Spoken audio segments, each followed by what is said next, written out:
Welcome to The Explainer. So today we are diving into one of the most fascinating and frankly controversial shakeups in higher education. We are unpacking the newly released US News 2026 Tier 1 Best Medical Schools in Research. We're going to go through it school by school.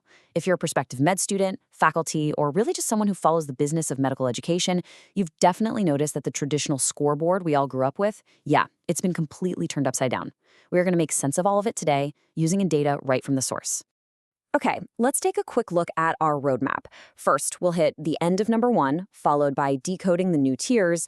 Then we'll jump right into those 2026 Tier 1 research schools, discuss the missing elite schools, and finally, look beyond the rankings. Section 1, the end of number 1.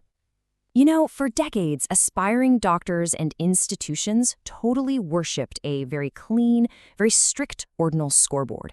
But to understand why that era is officially over, we have to address the massive elephant in the room. You look at the 2026 rankings and where is Harvard? Seriously, where's Stanford? Where's Columbia? The reality here is that you simply cannot credibly declare a single number 1 medical school in America when the absolute biggest players in the field refuse to even play the game.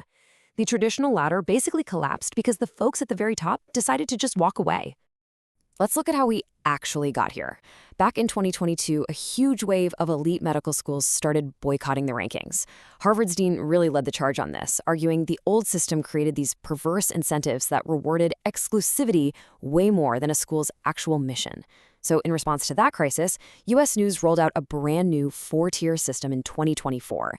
And now for 2026, we're looking at the third iteration of the system, which evaluated 203 accredited schools with a newly expanded methodology. Moving on to Section 2, decoding the new tiers. So out of those 203 schools surveyed, 102 qualified for the research track. Let's break down exactly how this new tiered system works for them. Instead of slapping a specific number on a school, they are now grouped into performance bands. Tier 1 represents the absolute elite. We're talking the 85th to 99th percentile of top-performing medical schools. And here is the real kicker. Within that Tier 1 band, schools are just listed alphabetically. There is zero internal ordering. A Tier 1 school is simply a Tier 1 school, period. Now, the methodology driving these research tiers is super interesting.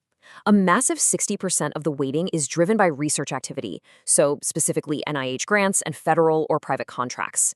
The other 40%, that focuses on student selectivity, like MCAT scores and GPAs, plus faculty resources. What this means is that this heavy emphasis on funding really favors your large, established academic medical centers. Oh, and they also completely ditch the reputational survey data from residency directors, effectively stripping out a lot of subjective bias. And this perfectly highlights the main argument for adopting tiers in the first place. Supporters will tell you it ends false precision.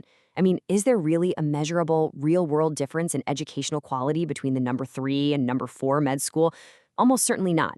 Grouping 15 or 16 truly excellent schools equally completely removes that intense, frankly toxic pressure on schools to game their metrics just to jump up a single spot on a list. All right, Section 3, the 2026 Tier 1 research schools. Let's satisfy that curiosity and look school by school at the exclusive list of 16 institutions that secured Tier 1 research status this year. Starting with our first alphabetical chunk, you immediately see a dominant presence of established Midwestern and Southern research heavies.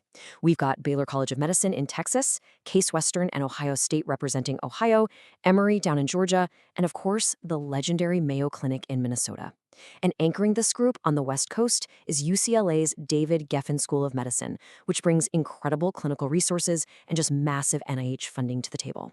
Continuing down the list, you literally can't ignore the University of California system. UC San Diego and the massive research powerhouse that is USEF both easily secured Tier 1. We also see the University of Pittsburgh, which is always a top performer. But I really want to give a massive shout out to the University of Colorado and the University of Florida. Both of these fantastic public institutions are brand new to Tier 1 research status this year, totally driven by some seriously impressive growth in their NIH grant funding. Rounding out our Tier 1 list, we have the University of Rochester, UT Southwestern, and historic private powerhouses Vanderbilt and Yale. But look closely at the middle there, USF Morsani College of Medicine in Tampa. Rising stars like USF are absolute proof that if you have an aggressive, targeted increase in NIH funding and research output, you can successfully elevate a newer program right into the top echelon, sitting right alongside Ivy League legacy schools. It's a real game changer. Section 4, the missing elite schools. Okay, so that was the official Tier 1 list. But we absolutely have to shift gears and address a massive blind spot here. Some of the most historic, globally recognized medical powerhouses on Earth are nowhere to be found on the list we just went through. Look, it is absolutely vital to understand that seeing a school labeled as unranked right now does not mean it's suddenly offering about education. Roughly 20% of the top 100 schools, and I'm talking Harvard, Stanford, Columbia, Duke, NYU, Penn, are unranked simply because they boycotted. They flat out refused to hand their internal data over to a magazine because they believe the ranking metrics are fundamentally flawed. And honestly, this creates a fascinating alternative reality. If you completely ignore US News and look purely at hard global metrics, there's basically a permanent Tier 0 or meta tier. Harvard is still #1 in global medical citations. Johns Hopkins is consistently at the absolute top for overall institutional NIH funding. Stanford remains an elite hub for AI and biotech translation. They just don't need a US News badge to prove their dominance to anyone. So what does this mean for applicants? It leaves us with a totally bifurcated system. Two realities. On one hand, you have the official US News Tier 1, highlighting participating schools that are just crushing it under the new data-driven funding rules. But then you have this unspoken, real Tier 1, which obviously includes all those legendary holdouts who still dominate global medical prestige and top residency placements. Section 5, Beyond the Rankings.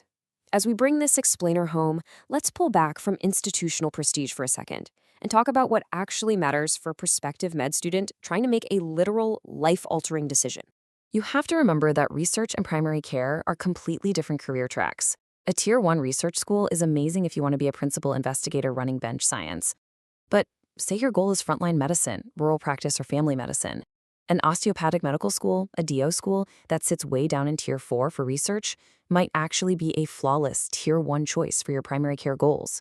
Smart applicants know the tiers are just the tip of the iceberg. You got to look at real-world outcomes. Where are graduates actually matching for their residencies? What specific hospitals are you going to be training in? Does the curriculum match your learning style? Are they bringing in AI and computational medicine to get you ready for the future of healthcare? And maybe the biggest one, what is the average debt you're going to be saddled with at graduation? I absolutely love this quote from our source material. What kind of doctor do I want to be, and which program will best help me get there?